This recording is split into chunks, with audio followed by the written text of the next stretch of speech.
Bien, ben bonsoir. Donc, nous voilà dans un nouveau cycle de conférences là, pour cette année 2017 qui s'intitule Vivre ensemble, c'est possible. Tout un programme. On a articulé ça en 5 conférences. 5 conférences qui vont correspondre à 5 lois. On va étudier une loi par conférence. On appelle 5 lois de l'âme.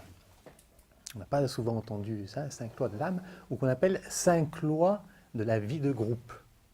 C'est vrai que, on le dit souvent dans ces conférences, l'âme est synonyme de groupe, de vie de groupe, de conscience de groupe. L'âme individuelle, telle qu'on connaît, mon âme, ton âme, c'est le début, c'est la face visible de l'iceberg. Mais derrière, il y a l'océan des âmes. Et notre âme est en connexion constante avec le groupe âme et de toute forme de vie. C'est pour ça qu'on appelle les 5 lois de l'âme ou les 5 lois de la vie de groupe. Et chaque règne, finalement, a ses propres lois de fonctionnement. Là, on va essayer d'étudier les lois de l'âme, mais les autres règnes de la nature ont leurs propres lois. Par exemple, le premier règne de la nature, qu'on appelle le règne minéral, il a aussi ses lois de fonctionnement. D'ailleurs, ça a donné naissance à ce qu'on appelle la minéralogie, donc l'étude des lois du règne minéral. Le deuxième règne de la nature, donc le règne végétal, il a aussi un fonctionnement particulier et étudié par les scientifiques du règne végétal qu'on appelle les botaniques. Toute la botanique, c'est l'étude des lois des végétaux.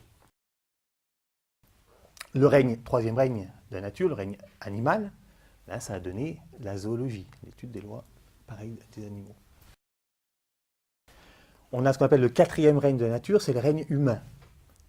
Et là, ça a donné aussi toute la recherche de psychologie, d'anthropologie, d'ethnologie, toute l'étude de la psyché humaine, de comment fonctionne l'humain dans son enfance, dans sa adolescence, en tant qu'adulte, dans les relations.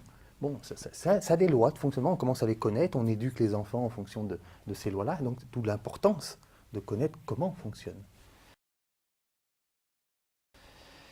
On parle même, je ne sais pas si vous avez déjà entendu, de planétologie, qui correspond au 6e règne de la nature, c'est-à-dire les lois des planètes. Leur fonctionnement, c'est aussi un règne de la nature, c'est des vies qui sont là partout dans l'univers et qui ont un fonctionnement propre, et l'humain commence à s'intéresser à ça. Intéressant. Le 6e, mais c'est quoi le 5e? Bonne remarque, on va y venir. Et on connaît aussi l'astronomie, qui est l'étude des astres. Les astres, c'est pas les planètes, les astres, c'est les étoiles, donc les soleils. Donc c'est ce qu'on appelle le 7e règne de la nature. Et en effet, comme vous fait remarquer Daniel, mais il y en a un 5e, et bien c'est justement le règne de l'âme. Le 5e règne, c'est ce qu'on appelle le règne de l'âme. Il sera de plus en plus considéré comme un règne, parce qu'on apprendra à décoder comment on vit, quels sont ses principes, quelles sont ses lois, ses caractéristiques, son sens. Alors c'est sûr qu'on ne va pas l'appeler l'amologie. Ça pourrait, mais non, c'est ce qu'on appelle justement la psychologie de l'âme, la psychologie ésotérique ou la psychologie de la vie de groupe, simplement.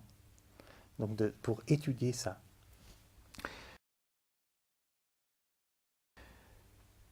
C'est vrai que jusqu'à maintenant, l'âme, on l'a abordée d'une manière émotionnelle. Parce qu'on n'avait pas le mental, parce que comme des scientifiques, pour comprendre les lois de quelque chose, de fonctionnement, il faut un mental développé. Et jusqu'à maintenant, dans l'histoire de l'humanité, on a eu contact avec l'âme, les mystiques nous en ont fait part. On a déjà tous touché, même dans nos anciennes vies, on a aussi eu ces contacts avec l'âme, mais pas d'une manière mentale, d'une manière sensible, d'une manière émotionnelle.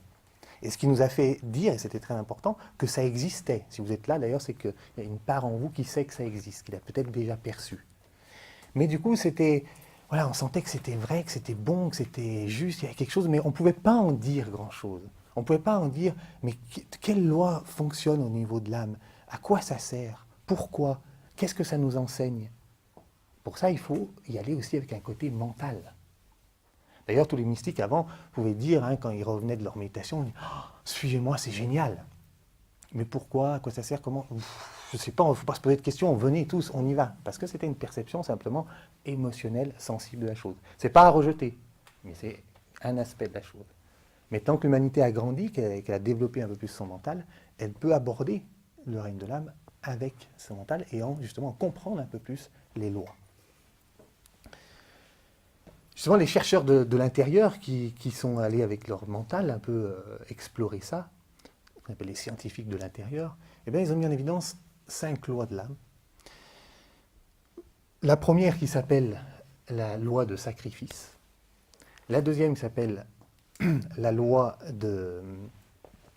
d'impulsion magnétique. La troisième, la loi de service. La quatrième, la loi de répulsion. Et la cinquième, la loi de progrès de groupe.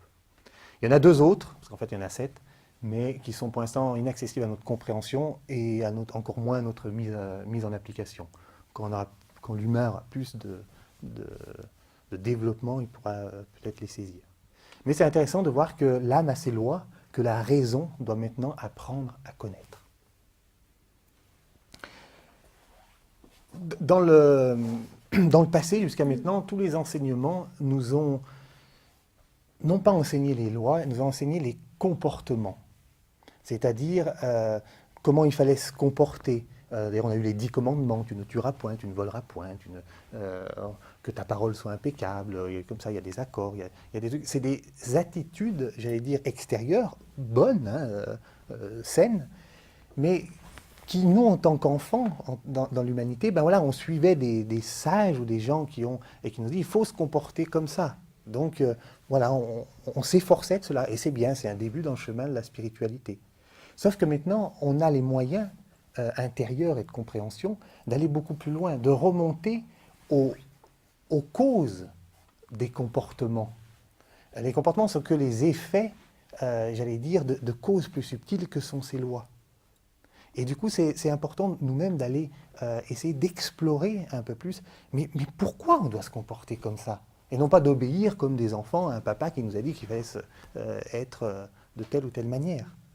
C'est ça aussi l'autonomie fondamentale que l'humain a la possibilité d'acquérir. Et du coup, ça demande quelque chose d'assez abstrait, parce qu'autant exécuter, reproduire des comportements, c'est concret, c'est pratique, c'est plus ou moins facile, mais voilà, étudier des lois, ça demande beaucoup plus de finesse, beaucoup plus de subtilité, c'est beaucoup plus abstrait. C'est en fait un peu pour vous prévenir que des fois dans ces conférences, il y a des choses qui ne vont pas être forcément faciles à comprendre et ça remonte des fois à des choses un petit peu abstraites. Mais c'est aussi pour faire travailler votre intuition. Essayez d'écouter au-delà des mots, essayer de comprendre, même si on ne comprend pas forcément tout, essayez de sentir aussi l'importance de cela. Puis on n'est pas là pour donner des recettes aux choses, on est là pour chercher ces lois, essayer de les comprendre. Et on ne prétend pas du tout, en faisant ces conférences, connaître parfaitement ces lois, ni même les appliquer nous-mêmes sans faille. C'est plus une tentative de mettre en lumière, de mettre à disposition aussi ces connaissances, à la lumière et à disposition de notre compréhension et de notre intuition pour essayer ensemble de travailler et de faire avancer justement ces fonctionnements-là.